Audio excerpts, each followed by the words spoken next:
a line of credit, student loans, car payments, any other debts that, need to be factored in, when we're qualifying you. And then once again, the source down payment is also used as a qualifying factor. And then the type of property that you buy, so, property taxes, maintenance, those are all used to then spit out a number that tells you, hey, this is what you've been qualified for. And then based on that, you get a purchase price amount, which then you to and you go shopping around for a property. Also, with that being said, we get a common question regarding, fixed or variable and what they are. So fixed or variable are basically interest rates that you hear about. Historically speaking, variable rates to be cheaper. However, the best rate for you on personal price. Okay, so fixed rates are designed to be predictable. It's the same rate in monthly payments for the duration.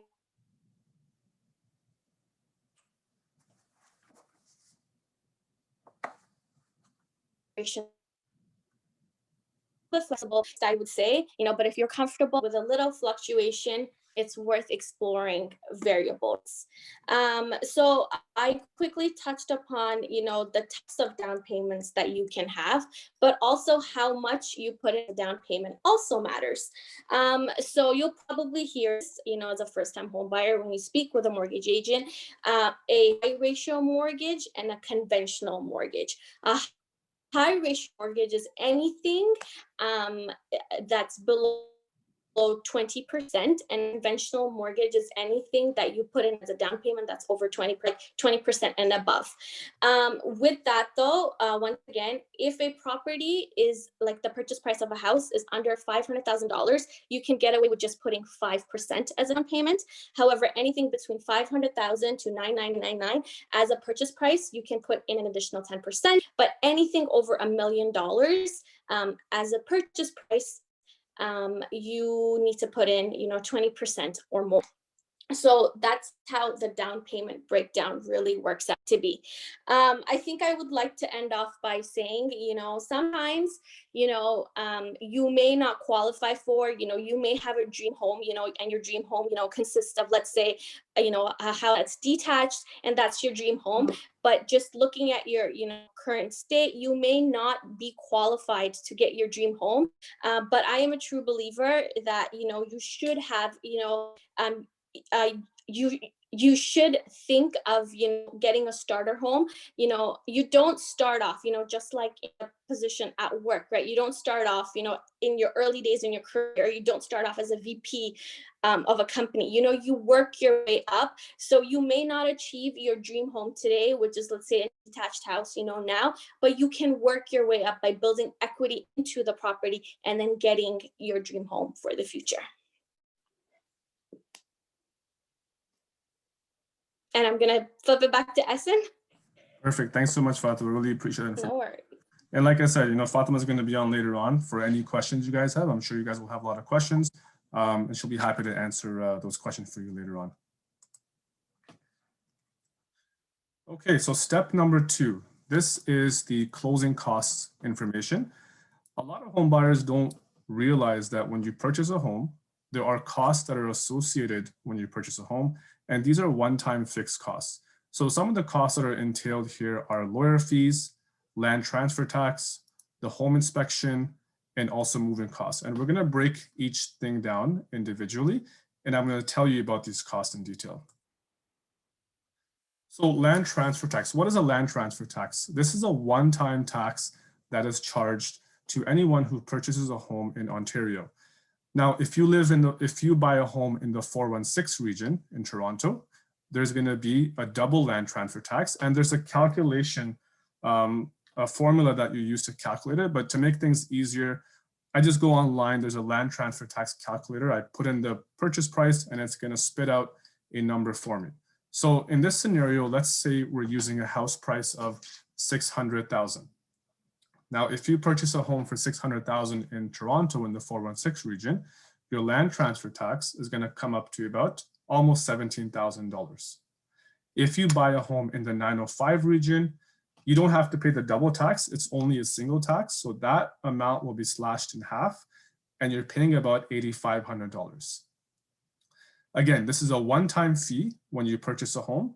And this is something that a lot of people don't realize. So that's why it's really important to know this information beforehand. The next closing cost is the legal fees and disbursements, which can be anywhere between $1,500 to $2,000. Again, this is relative based on the home you're going to purchase. And our lawyer will be able to touch more on what's involved in the legal process. But basically, whenever you purchase a home in Ontario, you also have to hire a real estate lawyer who's going to facilitate the transaction for you on the closing date. Next cost is the title insurance. This is also a fee that the lawyer will take care of, and he'll talk more about this. Next is the home inspection, which is going to be about $300 to $400. I would even say maybe $500, right? This is where when you purchase a home, you do a home inspection to make sure there are no deficiencies in the home. Then you have your moving cost, which will be, again, relative, but about $1,500 to $1,000 or $2,000, depending on how much stuff you want to move. On average, let's say a house for $600,000, you're looking at about $13,000 to $21,000 one-time fee, which will be charged to you on the closing. Now, for the first-time home buyer incentive, you're going to have a rebate, and that rebate, if you buy in Toronto, that rebate is actually going to be $44.75, and this will actually be given back to you on the day of closing. It'll be deducted from your final expenses. So if you're a first-time home buyer, you can apply for this rebate. And again, Zamir will go into this in more detail. But what this means is that you have to be a first-time home buyer. You can't be a homeowner anywhere in the world. You have to be specifically a first-time home buyer anywhere in the world. And that's when you would apply for this. The reason why I mentioned these costs to you is not to scare you, but to give you information, because I've had situations where home buyers who have gone alone in the process of buying a home, only to be surprised that on closing they had to shell out an extra $13,000 or $20,000. And it surprises you. Like, the element of surprise is not fun. I mean, if you knew about these costs beforehand, you could have budgeted for them and you could have taken care of them on a timely basis.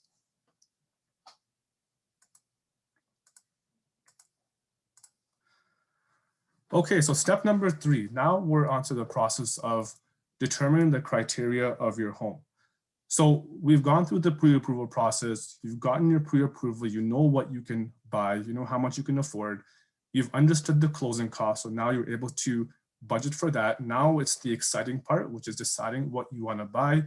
And these are some of the things that you should consider. So your needs. So for example, the size of your home, you know, what kind of features do you want in your home? Do you like a backyard? Do you like a patio? Do you like a condo, or do you like a townhome? The second thing you want to consider is your location. And a lot of the determining factors in a location are things like, you know, what school district I want to be nearby. How far is it to my work? What's the closest transit, bus stop, GO station, so that I can easily go to and from work conveniently. And then you might want to consider, okay, do I want to buy a new build or do I want to buy a resale home? And there's benefits to both. So when you buy a new build property, which is a brand new property, you know, you can't really see what you're buying because it's brand new, but you're buying it off the floor plan. The benefit of that is that everything is brand new. You have the warranties and it's less of a headache. They are sometimes a little bit more expensive on the market, but that comes with buying something that's newer. The other thing about the brand new build is that you won't be able to move in right away. You may have to move in a year, 2, or even 3 years down the road. And in those 3 years, your family structure can change, scenarios can change. So you may not even need that house anymore. You may want to get something bigger or smaller, depending on the situation. With the resale homes, obviously you can move in right away. You can see what you're going to purchase. It's tangible. You can touch it. You can see it with your own eyes. Pricing will vary. But obviously resales are also older homes, so you also have to consider other factors that are involved. So these are the 3 main criteria that I look at. I suggest when you're looking for a home. Now I'm gonna provide some really helpful tips right here. So if you're taking notes, I would highly suggest that you take these notes, especially if you're a first-time home buyer. This stuff is really important, and this is stuff that a lot of people don't actually think about when they're buying a home. So for example, when I'm showing a house to a client, or before we even show a home, the first thing that I tell them is, if you've identified the 3 to 5 neighborhoods that you want to be in, what you want to do is you want to drive around those neighborhoods. You want to drive around those neighborhoods in both the daytime and also the nighttime. It's really important to know and understand, what the street is like, what the neighborhood is like. Is it family friendly? Is it child friendly? Is it a quiet street? Is it a loud street, right? You want to know what kind of traffic is in that neighborhood. Even if you think that a place is safe, you have to go and check out and scope out the area. Maybe even talk to the neighbors or see what the neighborhood's like. All the stuff, information that you can get beforehand will help you make a better and more informed decision. Some things you also want to consider when you're looking for a home, especially if you're a first-time home buyer, is considering the life expectancy of some of the big ticket items in a home. So what's a big ticket item? Those are things, for example, like your windows, your roof, your furnace, your air conditioner, your hot water tank. The reason why I mention this is because as a first-time home buyer, I'm shelling out a lot of money for a down payment. The last thing I want is to foot the bill for brand new windows or a brand new air conditioner and not know about it. So what I do as a realtor is, let's say you find a home that you really like, I try to find out as much information as I can about the home. So I try to find, okay, when was the roof replaced last? When was the furnace replaced? When was the windows replaced? Now, even if, let's say, the home that you're buying is old and none of these things have been replaced, that need to be replaced, it's still a benefit because now you know going in that this is stuff that you're going to have to budget for. So again, you don't get surprised, a year later when your furnace breaks down, right? So these are all important things to consider. So I think there's somebody on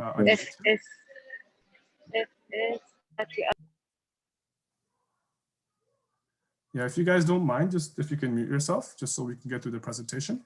Thank you so much. So we were talking about the life expectancy of these big ticket items. So that's one thing where as a realtor, I come in and help you out and find out this information. Now, a lot of you guys are going to be moving because of school districts. You have young children. You want to move into a neighborhood that has a good school rating. Now, some of the mistakes that home buyers make is that they feel that just because the home that they found is near a specific school, it doesn't necessarily mean that you can actually go to that school. You have to make sure that your school actually fits in the boundary of that of the home, and you can find that out on the school websites, and that's where the realtor can also advise you and tell you. Another mistake that home buyers will make is that they buy the home and they assume that there's going to be space in the school. I had a situation where a friend of mine a while ago, he ended up buying a home on his own. He bought the home because he wanted to be beside a specific school, only to find out that that school did not have space available for their kids. So they had to wait an entire year to send their kids to that specific school. So this information can be found out beforehand.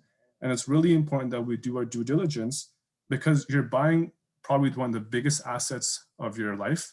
And I'm not saying that to be picky or to be, to discard properties that are good properties. But all I'm saying is that let's make the right decision because you're going to be in here for the long term. The last thing you want is for headaches. You want to be happy where you're moving in. Okay, so now we're at step number 4. So we've done the pre-approval. We've understood the closing costs. We've determined our criteria. And now we're going to start looking for homes. And if we like a home, we're going to start to put an offer.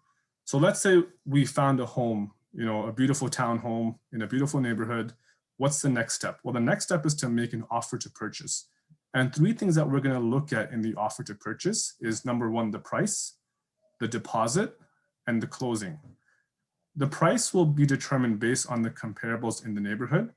And your realtor or myself will look at that neighborhood and tell you and advise you as to what we should offer on a price. Now, because we're in a seller's market right now, and I'm going to touch up on the market later on as well. Right now, we're in a seller's market, so you're probably going to have to be a bit more aggressive on the price. But in a buyer's market, there may be some room to negotiate. Now, the next thing is a deposit. typically the deposit is about 5% of the purchase price. And that deposit has to be given 24 hours after our offer has been accepted.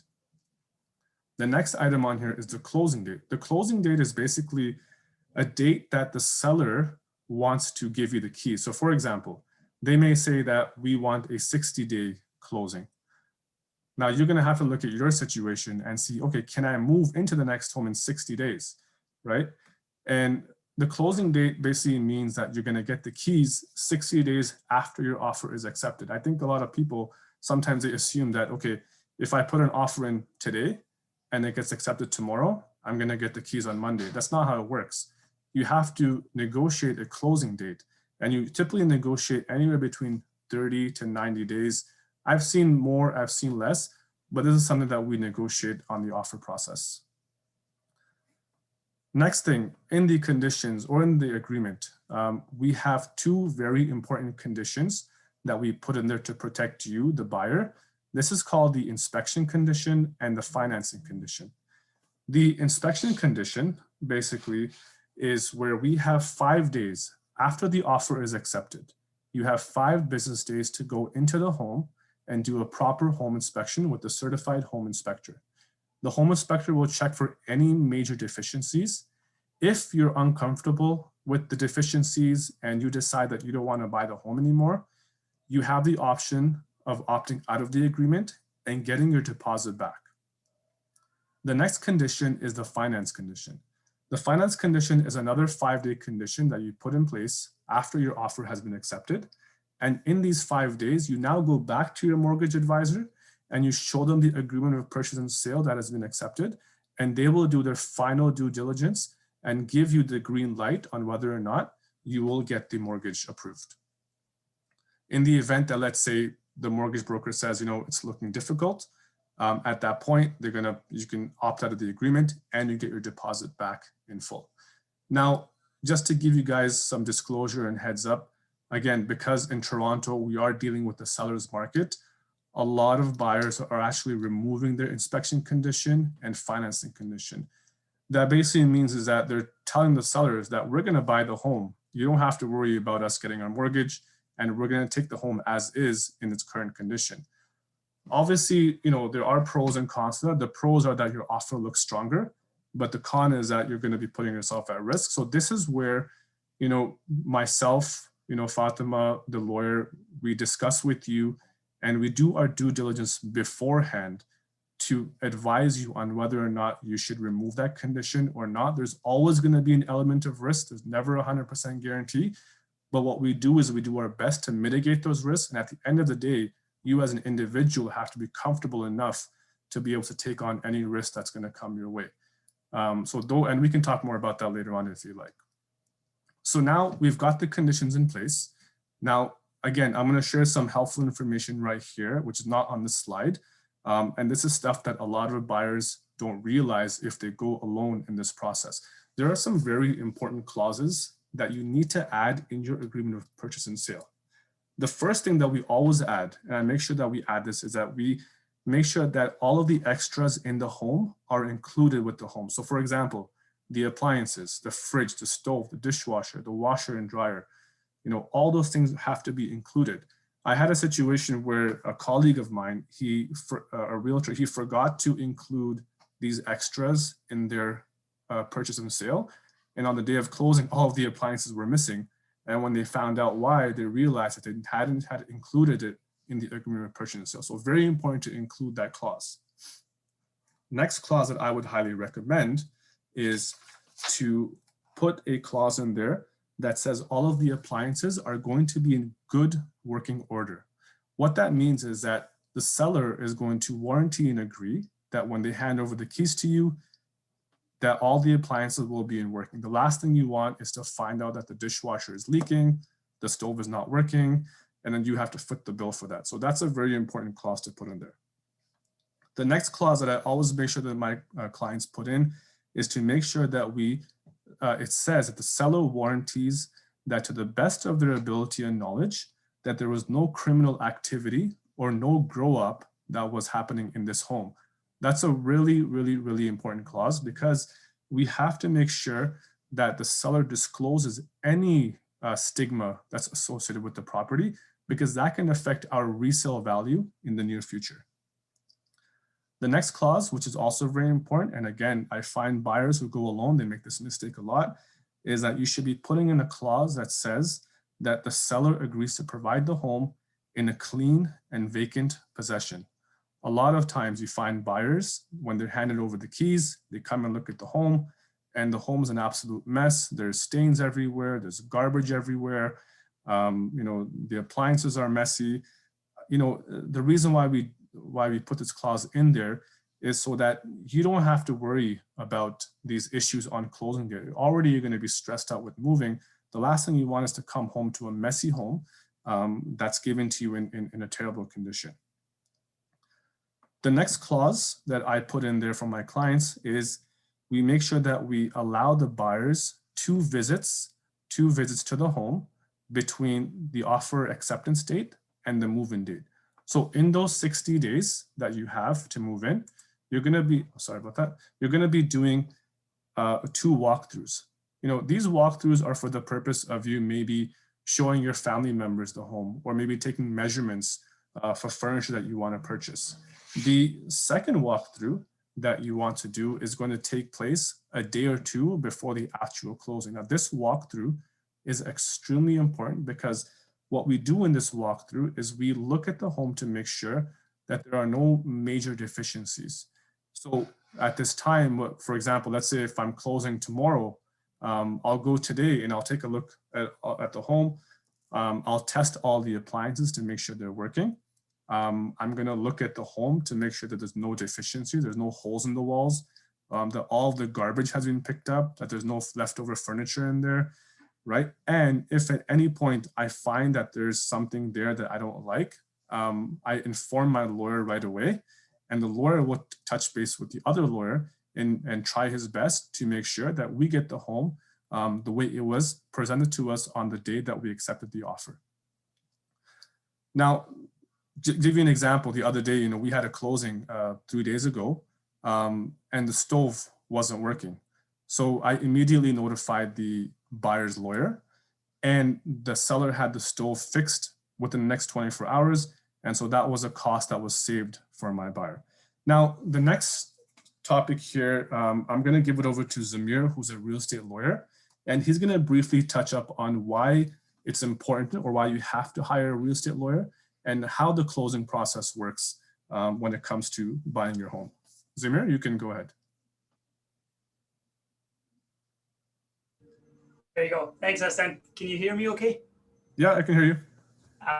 Great. So yeah, thanks for that introduction. Thanks for having me here as well. I just wanted to touch on something you mentioned. I think it's quite important, often overlooked, despite the advice from you, and often sometimes from me. It is that inspection in the home, right? I know people are excited. They want to show their friends and family, and often they don't want to follow that specific advice. I think it's the most important part, which is the second visit, be as close to that closing date as possible. So we're talking the day before closing, sometimes if possible even on the day of closing. And Essen and I have had some stories where we've had the sellers replace a fridge or a washing machine or something like that wasn't in working order. I've actually had situations where the day before closing, the sellers have actually just taken everything out of the house, up to the light bulb. And the fixtures are always considered to be included. Those are things that are attached to the home, unless specifically excluded on the agreement of purchase and sale.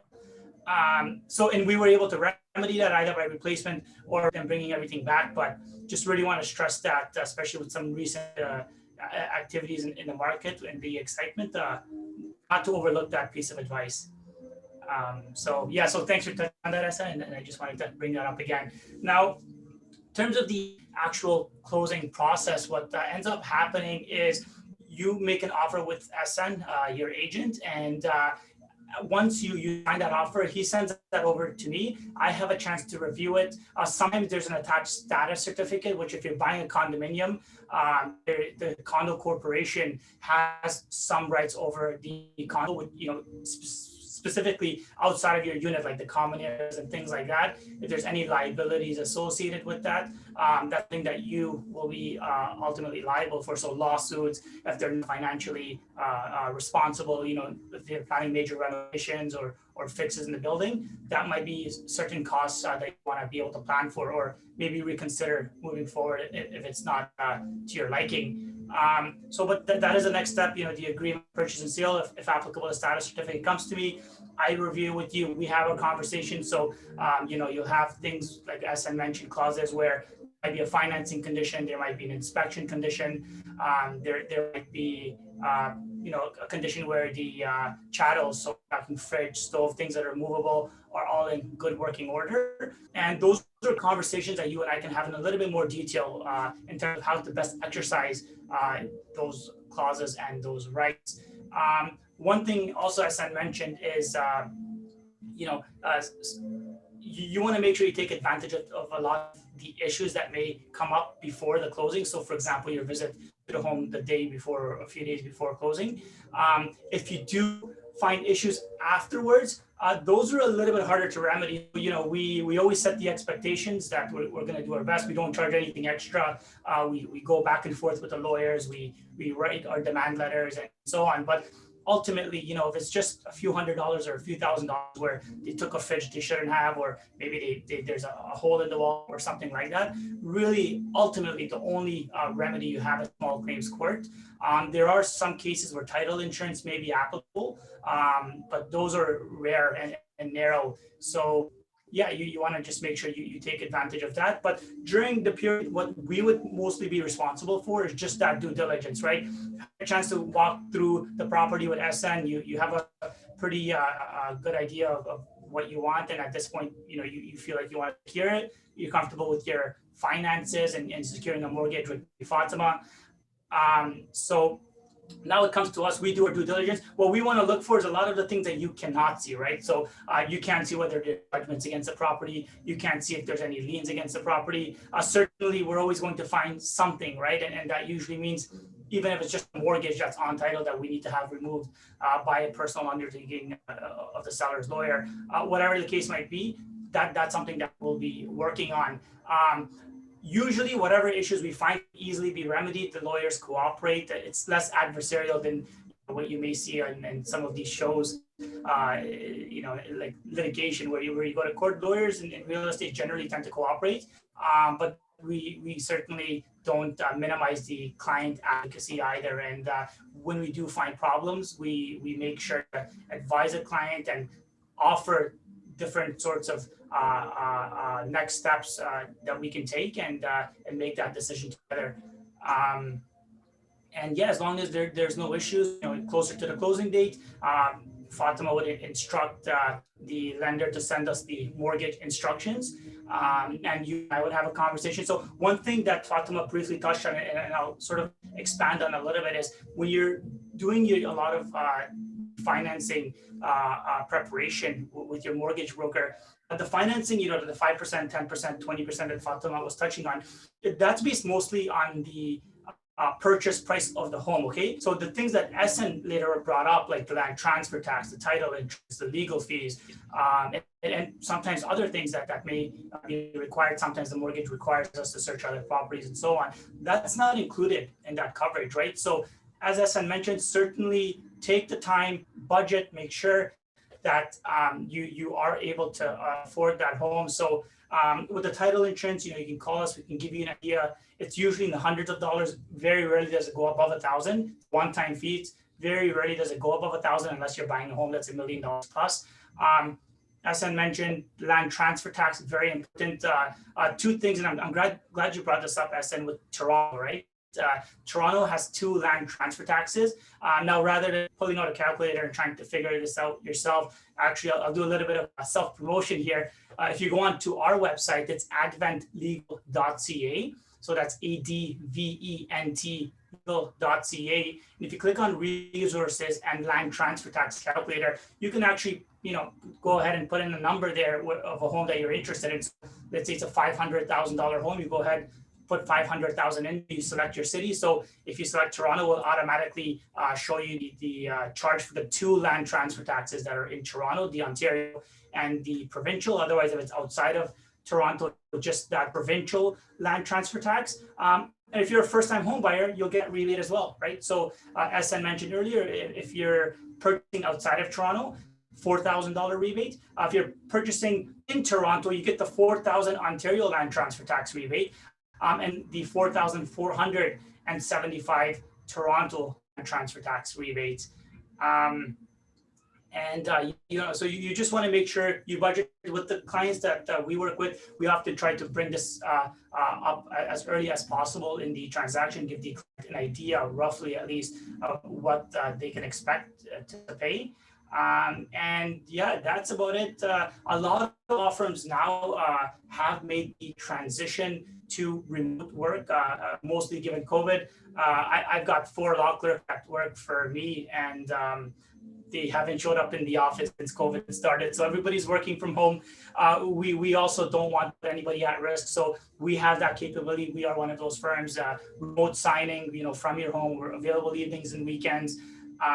It's all DocuSign, and even our report letters we send out electronically. If requested, we send out a physical copy as well. That allows us to save time, the client's time, save the client's money, and to get things done a little bit sooner. So that's a broad sort of idea of what we do as the lawyers. But before I get into too much more detail, I'll allow SN to continue, and then at the end, if anybody has questions, I'm happy to entertain that as well. Great, thanks so much, Zamir. I really appreciate that. Just to stress again how important it is to hire the right real estate lawyer. Zamir is an absolute professional, and I've worked with him on several deals. And hiring the right lawyer is absolutely crucial in this entire process. Even to go back with the mortgage advisor, hiring someone like Fatima, extremely crucial, someone who's going to communicate with you and be an absolute professional. These things just make your job that much easier, especially if you're doing this the first time.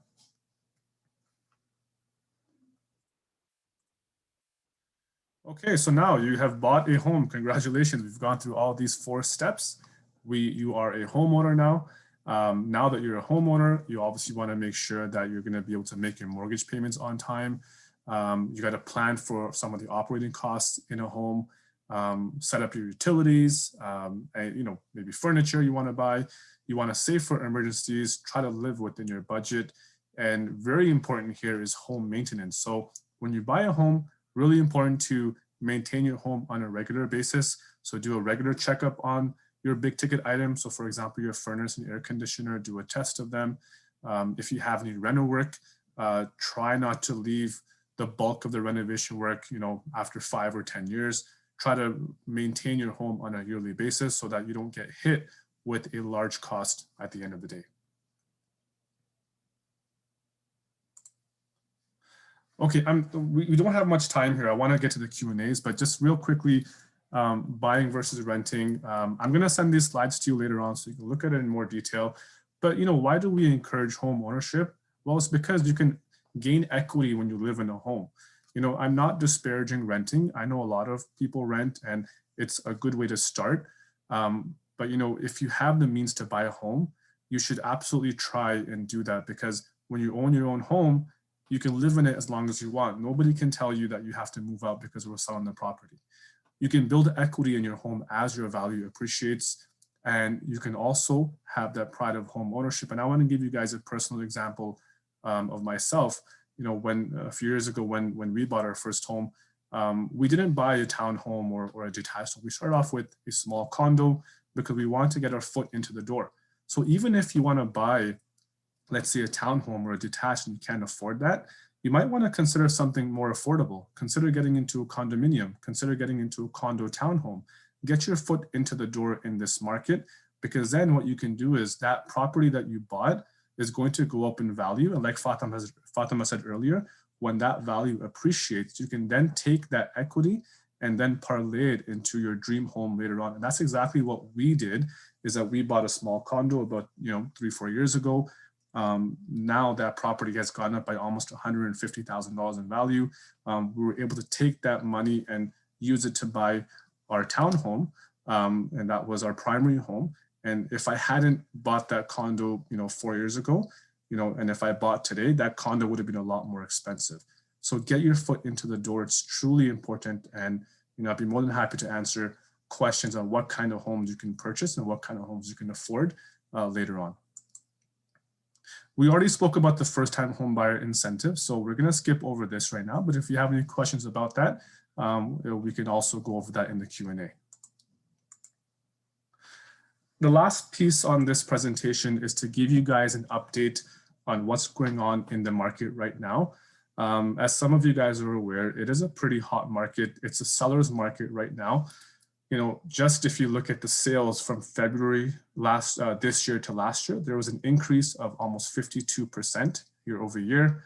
And the average home price had gone up by almost 15% year over year. Now, these are the different home categories. So you can see that the detached house in the GTA is about 1.371. A semi is 1.05. A townhome is 858,000 and a condo is 642,000.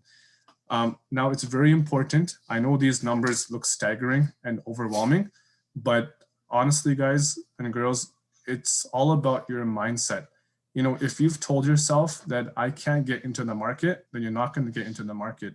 If you tell yourself that I will get into the market, you will get into the market somehow, some way.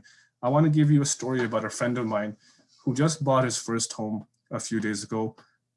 He was looking for a home for almost 3 years, and come hell or high water, he was determined to get it. And along the way, he had issues where his family, came in the way. He lost his job, he lost his down payment, but he was so determined that just 5 days ago, he just firmed up on his first deal. And when he firmed up on his deal, I remember we were signing the contract and he didn't seem excited. He didn't seem happy. And I asked him, I said, what's the deal? Like, you got yourself a home after 3 years. You don't look happy. Do you regret doing this? And he said, no. He said that I knew that I was going to get into the market. There's nothing to be surprised about. This was going to happen. So he had already thought himself into buying a home. And you have to remember that the purchase price is just a sticker price. It's more about what you're paying on a monthly basis, right? If you can afford to buy a home on a monthly basis, that's what you're looking at. And because the interest rates are so low right now, you'll see that those monthly payments might not seem as far-fetched as you think. And there are several areas in the GTA. The GTA is vast, it's expanding. You have cities outside that are on the outskirts that are still somewhat affordable. So home ownership, in my opinion, is a very, very real possibility for many of you on this call. Again, the advantages of home ownership, as you can see here, the trend of home ownership from 1994 all the way up until 2020, 2021, you can see how this chart has been going upwards throughout the years, right? Home ownership, equity or values do fluctuate over time, but over time, they're going to continue to go up. And that's been the trend in the last 20 to 25 years. I want to thank you guys so much for this presentation. I'm sorry I took a lot of your time, but I hope this information was helpful. What I want to do now is I want to open it up to question and answer. My home inspector was supposed to join me at 1 o'clock, so he'll be here at 1 o'clock if you have any home inspection questions. But for now, I hope you guys have some questions for us and we'd be happy to answer. Just put yourself on unmute and just go ahead and ask, or you can just put your question in the chat feed over here.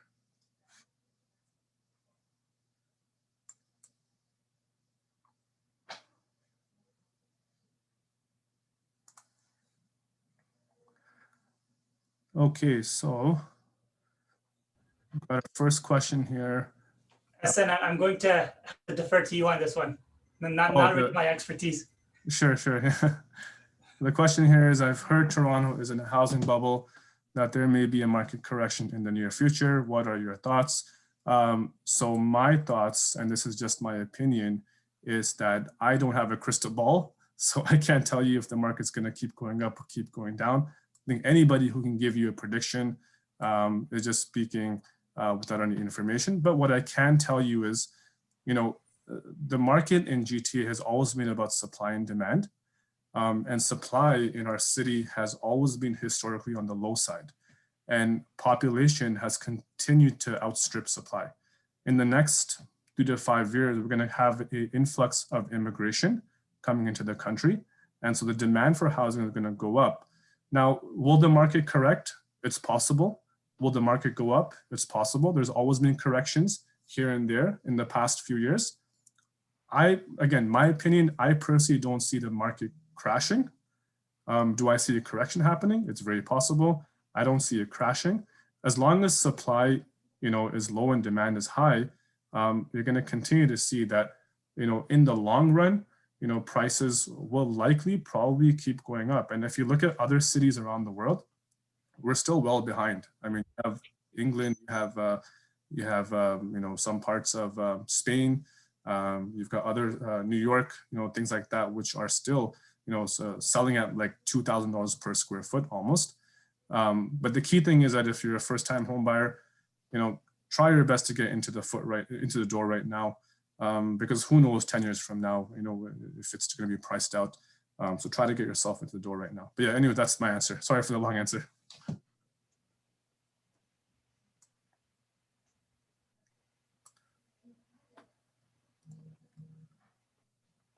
Okay, next question. I'm wondering, there's a few questions coming in. Okay, for first-time home buyers, if the home selling price is more than 500,000, what percentage will we pay? I think I'll hand that off to Fatima.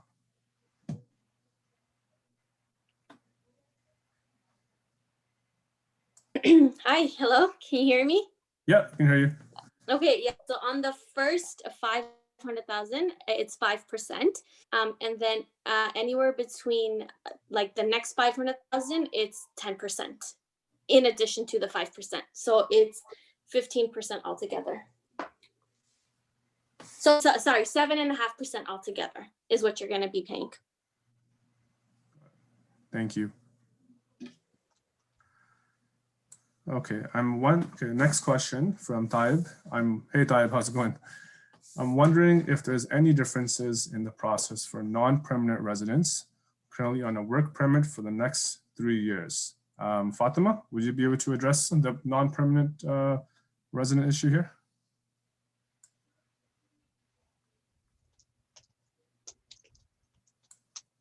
Yeah, there are some non-resident programs. We can definitely take this question offline and we can definitely discuss the options. So I'll take your contact information down and I'll reach out to you with the programs that are available. Yeah, and I'll be providing you guys later on with Zamir and Fatima's email contact information. They'll be more than happy to get on a call with you guys and discuss anything else that you want to discuss. I said, if I can just add to that. Yeah, sure. So yeah, really, I think the question also needs to just consider the fact of non-residents overall. So if you're a non-resident and you're making a purchase, what are the implications of that, and who is considered a resident, who's considered a non-resident? That's an important question, and this also takes us back a little bit back to the first-time homebuyer rebates. So if you're not a resident of Canada, so unless you are married to someone who is a resident here, or you're a refugee, or you're a nominee. So you mentioned you're working and so on. So if you're considered a nominee, become a Canadian citizen or a permanent resident. There are exceptions, and you don't have to worry about that 15% non-resident tax. But otherwise, you do have to pay that on closing. You can apply for a rebate. So I believe it's been 3 years if you do become a permanent resident, that can be rebated to you. You work with an accountant, but you do have to pay that up front. And unfortunately, even if you've never purchased a home before, this is your first home, you're not a permanent resident, you're going to have to first pay the full land transfer tax. You don't get that rebate.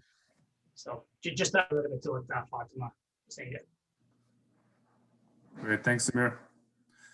All right, Fatima, I knew most of the questions will be addressed to the mortgage advisor here. So once the pre-approval is done, how long will it be valid for? It's a common question. Yes, so depending on the lender, you're looking anywhere between 90 to 120 days.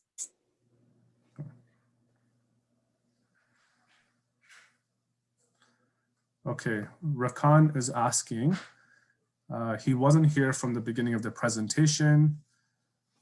What if the first home buyer doesn't have the 20% down payment? What is your recommendation? So there's programs out there that don't require you to put the full 20% down.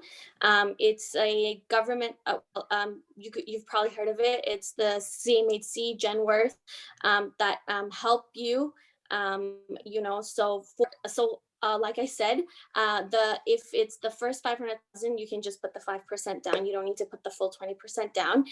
Anything between 500 to 999, you know, you put an additional a percentage down. So anything over $1 million, though, you do have to put 20% down. That's just the rules.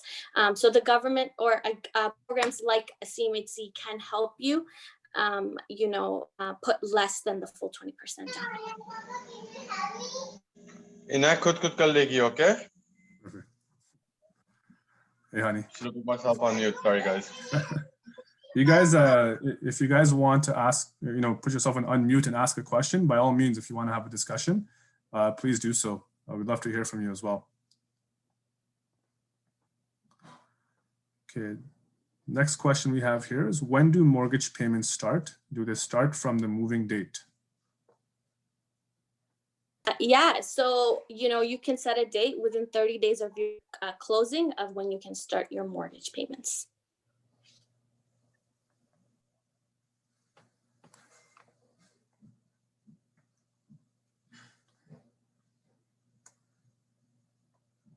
I wanted to mention one thing which I didn't mention in the presentation, is that, you know, let's say, for example, you're not able to afford a house right now. You know, what should you do? Should you continue saving for a down payment and wait for the next 2 to 3 years? Or should you do something else with that money? Now, this is a personal decision that you're gonna have to make. You know, what I've seen some people do is that they continue to rent in the neighborhood that they wanna rent in, but they still pick up a property, whether it's a very small condo, as an investment property to help them, again, get their foot into the door, into the home ownership. So you don't have to technically be called a homeowner, you know, just because you don't live in your home. You know, you can continue to rent, but invest and then take on that investment, like have that property appreciate, you know, 2 or 3 years down the road, and then you can sell it and you can parlay that into maybe, you know, your dream home. Now, obviously, is there a risk to that? There is, because sometimes, you know, the value may not appreciate, or sometimes the value may appreciate tremendously. So it's really up to you. You know, it's a personal decision, but I've seen a lot of people do that, especially now because of the GTA market conditions. They buy a nice townhome, or a nice condo in the city or even outside the city, and it's become an investment property. That's something to think about. You know, if you can't afford that detached or townhome, you can still become an investor in this market. Okay, Abbas Ali has a question here. Can you please speak to purchasing a pre-construction home? When do you need to get a mortgage pre-approval? When do you pay deposit or at closing occupancy? If you can also speak to pre-construction property as an investment for a return on investment when the home is built, example, if you sell as soon as it is ready. That's a really, really good question. I'll touch up on a little bit, and I'll let Fatima touch up on the mortgage process on that. So buying a pre-construction home is very common. You know, a lot of builders out there have properties available for sale that you purchase off of the floor plan. When it comes to the deposit is staggered. So builders are different. You know, typically the builder will ask you to pay maybe, let's say, 5%, right, upfront. And then they'll ask you to pay, you know, 5% every 3 months up to an amount of 15%. And you pay the final balance of 20% on closing. Some builders may only ask you for a 10% deposit in year 1. That's broken down into like 3 or 4 quarterly installments. And that's all you have to pay, right? So different builders have different deposit structures. In terms of the ROI, you know, what we've seen in the GTA the last 5 or 7 years is that, you know, when you purchase a pre-construction property, by the time it's fully built and ready to go, It does appreciate. Now, I'm not going to say 100% that happens, because back in the, early 2000s, no, actually even in like 2010, 11, I remember a lot of people bought pre-construction in 05 and come in 2010, their values did not appreciate as much because the condo market was down a bit.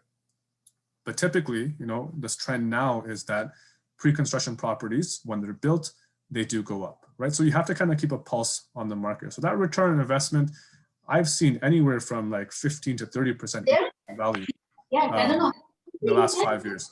And that's going to vary. In terms of the mortgage structure, Fatima has some really good points about pre-construction mortgages and what you should look out for. So if you want to touch on that, Fatima, that'd be great. And it's funny because we talked about this yesterday, Essen, when we were on a call, and I'm like, it's a very hot topic right now.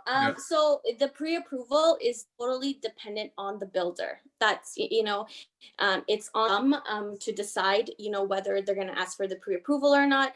Sometimes you could just get away by not even getting a pre-approval and just putting the deposit structure in, just like you mentioned. But what we're seeing now more and more is that the builders are actually asking for a pre-approval. So you have to be approved or pre-approved in order, to get that pre-construction. Great, thank you. And sorry, there was one part of that question I didn't address. He asked the ROI, if you sell the property as soon as it is ready. So if you are buying a pre-construction, you have to understand that there's different rules that apply, whether you're buying it for an investment or buying it for principal residence, because there can be some tax consequences involved. I'm not going to give you tax advice on this, but there are tax consequences if you do decide to sell it as soon as it's ready. But I think Zamir wants to touch up on something about this question. So Zamir, you can go ahead and talk about this as well. Thank you, Hassan. Yeah, just one thing I would like to bring up when it comes to the new builds. We often, again, get excited, especially in this market. You go, and if you're working with us, then you're not going to have this term, but I have seen it with others, where you go, you sign all the paper, they tell you have a cooling off period of 5 or 10 days, and you say, oh, okay, that's fine. It's a contract. It's written in stone. I can't do anything about it. And then a few years later, you move in. But that doesn't have to be the case, right? A lot of times, again, in this market, it's a little bit harder, but we still do get them where, we review your agreement of purchase and sale. For SNS clients, we don't charge anything for this. And same thing with status certificates. We review it with you with no obligations, and there's no fee for that. But with the agreement of purchase and sale, specifically for the new builds, there's a lot of things in there that you want to be aware of, right? So for one prime example is because it's a new build and it's obviously, you've got complex being built there, it's going to have a sustainable impact on the community there. So the municipality often will impose a tax. It's called a municipal tax or a development fee.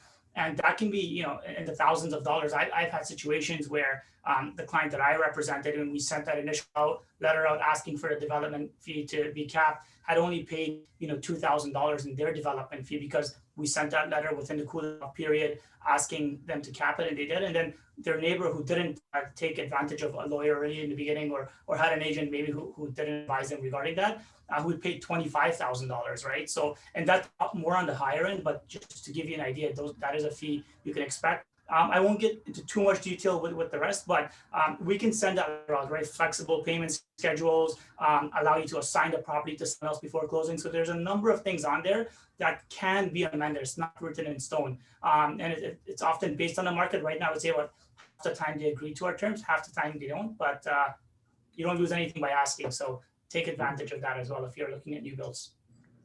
Yeah, and that's a great point, Zamir. Like Zamir said, like the realtor, the lawyer, the mortgage advisor, like we're here for you to advise you on these things. For example, like hidden fees, hidden costs, what to expect.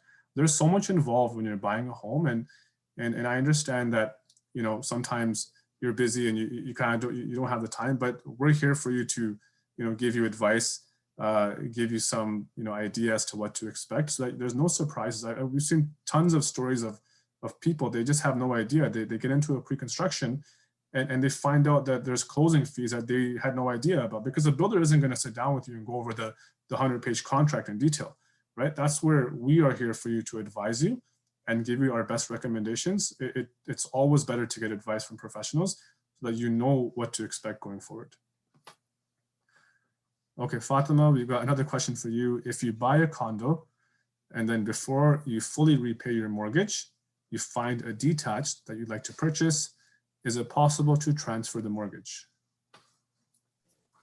Great question. So yes, some lenders will allow you to port your mortgage, which means that you're transferring it from one home to another. However, if the lender does not allow you to port your mortgage, you'll probably need to pay the penalty to break the mortgage before financing your next property.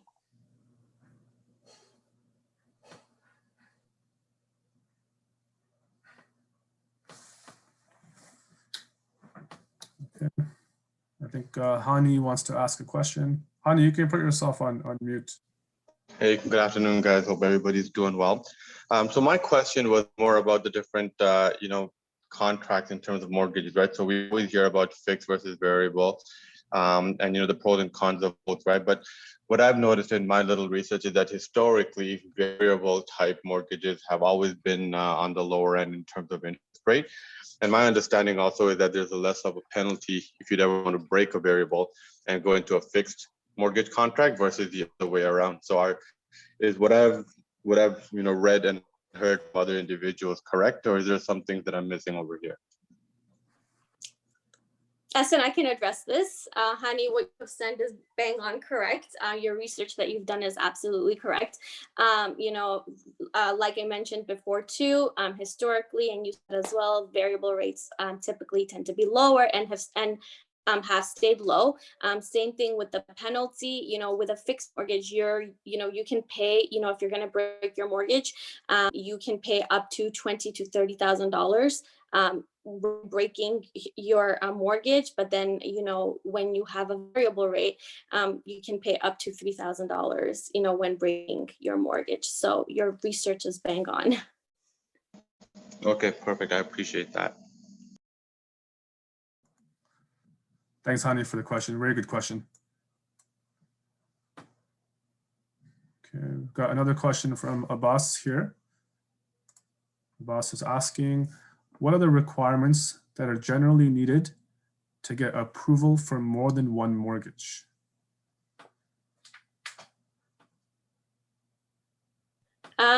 So if it's getting more than one mortgage, so we'll factor in all the other costs that might come with it. So if there's another property that you own, we factor those costs in as well. The mortgage amount on that property, your payments, the other debts that come with it. So we would factor all that in, and then we would let you know what it is that you can be approved for.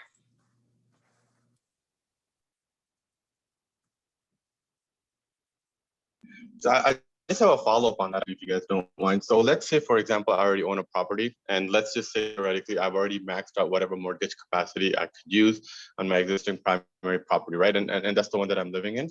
If I find an investment property, which I can prove to the banks will give me enough positive cash flow on a monthly basis to cover my maintenance, utilities, and mortgage expense for that investment property. So then technically, will that be something that the banks will look at? Your income right now is not enough to give you another, let's say, for example, $500,000 mortgage loan. But because you're going to be putting it on rent and rental income will cover your monthly payments, then will allow you to still have a mortgage and purchase that rental property. Yes, definitely. So they will. However, they will only factor in 50% of your rental income. So yes, you can totally use that, but the banks will only use 50% of the rental income, when you're getting qualified for that investment property. Gotcha. Thank you.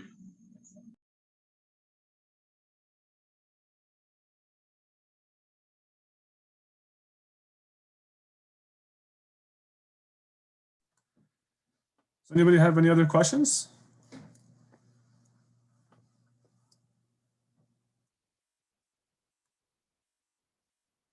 I guess not. I guess that's it. I got one more for you, Essen. I got one more Right. interesting one for you. Sure. So I guess in our previous conversations as well, you mentioned that sometimes real estate can be cyclical to some extent, meaning that you have more busy periods maybe during the early summer months, early spring months, and then it kind of slows down a little bit, around the winter times. And I mean, it may not always be the case. You've seen this happen in COVID, but from a recommendation perspective, do you suggest that you kind of focus on a specific season type? And I'm asking this from more of a different perspective, right? So hear me out. A lot of times when you do a home inspection, you can be as detailed as you want, but the reality is that you sometimes don't have the ability to know what's exactly behind the walls, right? Yeah. So for example, let's say you have a house which is maybe still relatively new, but the foundation kind of settles in, after the first few years, and your basement might have some cracks, right? You may not necessarily notice the impact of those cracks with water coming in, or kind of making it worse in the basement, for example. If you're doing your inspection and purchasing that property over the warmer months, right, where there's less precipitation and less chances of you seeing that. So do you recommend maybe having an inspection done during a seasonal time when you have the ability to see the actual impacts of the weather on your property and see if there is any damage like that? Or do you suggest perhaps just taking an alternative route where, even let's say it's bone dry middle of July or something like that, but maybe you can just during your inspection request the inspection officer to maybe water the back porch, or around the basement, foundation, for example, just to make sure there are no cracks. Have you heard of somebody accommodating a request like that? Just wanted to get your thoughts. Yeah, no, that's a really good question. I think Tony, who's my home inspector, he'd probably give you like a bang on answer for that. I don't see him on the call right now. So I'm not gonna pretend to be a home inspector, but going around with Tony for like several years, I can just kind of give you unsolicited advice is that, typically whenever I was in a home inspection in the wintertime with Tony, I would notice that, the roof would be covered with snow. So he wouldn't be able to inspect the roof, right? So you wouldn't know what the condition is. Also in the wintertime, you can't really test the air conditioner because of the motor. If you test it, it's gonna go bad. So you wouldn't know what the air conditioner is like either. Also because of the snow, it covers the driveway, it covers the foundation. So you may not be able to see everything that you would like to see. Again, unsolicited advice from a non-home inspector. Tony can obviously advise you better. Summertime, yeah, I guess you can probably, probably, assess things better. You can look at the roof more clearly. You can test the AC. So I mean, that should give you some idea in terms of, how important that home inspection process is to you. When it comes to the walls and what's behind the walls, if Tony comes on later on, I'll have him address that. But I think that's a conversation for you to have with Tony in terms of what to expect on the seasonal basis. Now, if that's what you're basing your decision on to buy a home because of that, season, it's different. But I know that's not your objective, but it's a good question. But at the same time, you also want to keep a lookout on what the prices are like. So for example, if let's say it's spring right now, and you're going to wait until maybe the summertime to buy a home, consider that maybe in summer the prices could jump up or they may go down. So you have to look at your personal situation at the time and decide when is the best time for you to get into the market. All right, I appreciate that. Yeah. Thanks. So can I ask a question based off that? Yeah. So going off Hani's point regarding inspections.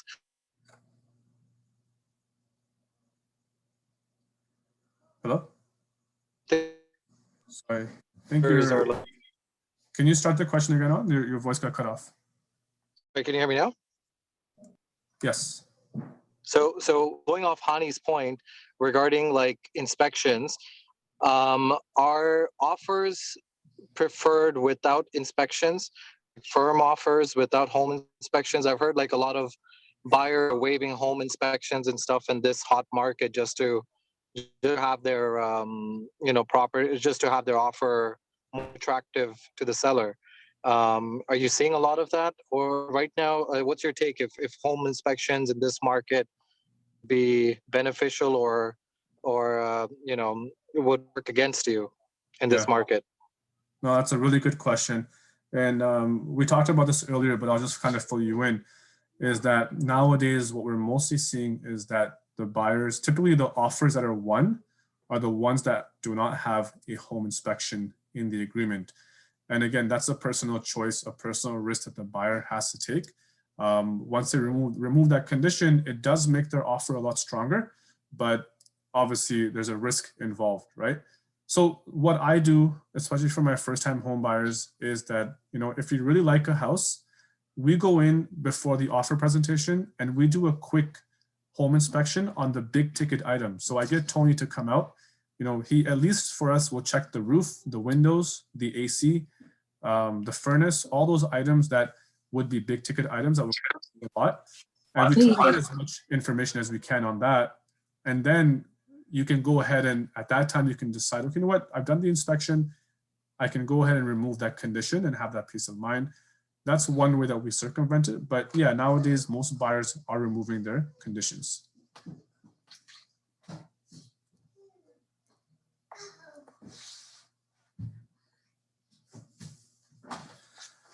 We have 15 minutes. You know, if you guys want to stay on the call and ask more questions, we'll be here. If not, then I guess we can jump off. It's any last questions here, guys?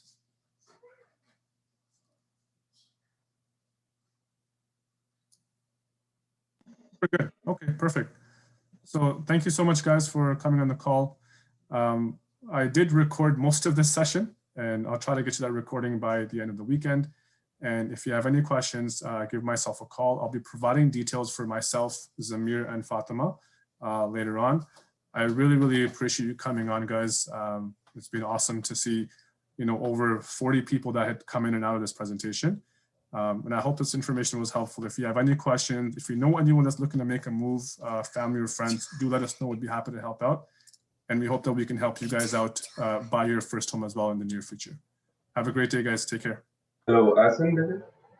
Yes. Asin, sorry, I just joined actually, and sorry, I have Okay. That it's an amazing thing that you've done. Thank you. Just a lot of duas for you as well. Will this be available on recording because I have to access it later? Yes. Yes, it will be. I'll be sending it out by probably by after the long weekend. Okay, great. Thank you so much, Peter. No problem. Thank you, guys. All right. See you. Bye. Thanks, Asin. You're welcome. Bye-bye. Bye. Baba.